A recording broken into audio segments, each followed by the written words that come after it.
Ika-12 nga sunog niining buwan sa Disyembre ang natala sa dakbayan sa Sugbo. Sa irantang detalye sa report ni Alan Domingo. Kini ang drone video sa natabong sunog ni Antong udto sa adlaw Sabado sa sitio Ismara, Barangay Sambag 2, Dakbayan, Sugbo. Daling nakakatapang kayo sanglit hagipot ang agianan sa dapit ug nahimutang sa sudlunong bahin.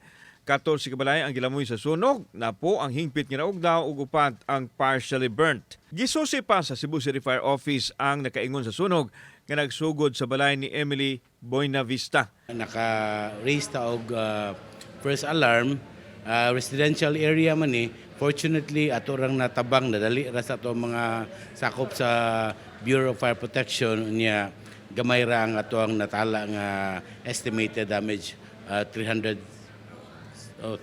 Gitugaan sa tag-iya sa balay nga posibleng gikan ang kayo sa wire sa postes kuryente nga nakakonektar sa ilahang balay ug iyang gituohan nga mao kini ang hinungdan sa sunog. Namay ni piti, doon na ay baho.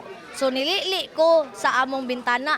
Ang among ni bintana is ang wire nga ni piti-piti didto ni sud sa among bintana. Og namay po mga among sud sa among kwarto. Among kwarto is bintana ni, kwarto ni diri.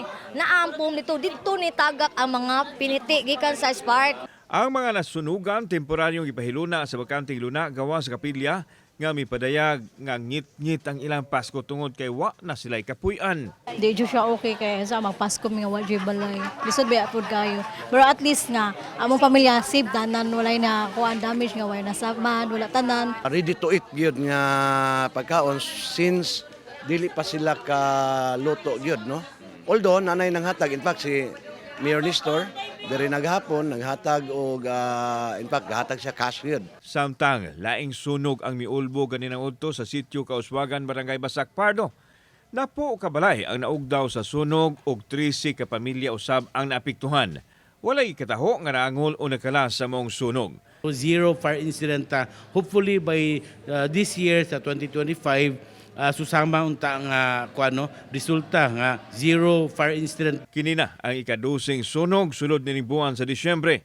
Samtang gipanawagan sa Bureau of Fire Protection 7 Regional Director ang katawhan nga mag-amping aron makalikay sa sunog ilabi na niining Pasko ug sa pagsugat sa bag-ong tuig. Vigilant po tayo at saka hindi tayo magkulang sa ating fire safety reminders. Kauban si Godfrey Relian, ako si Alan Domingo.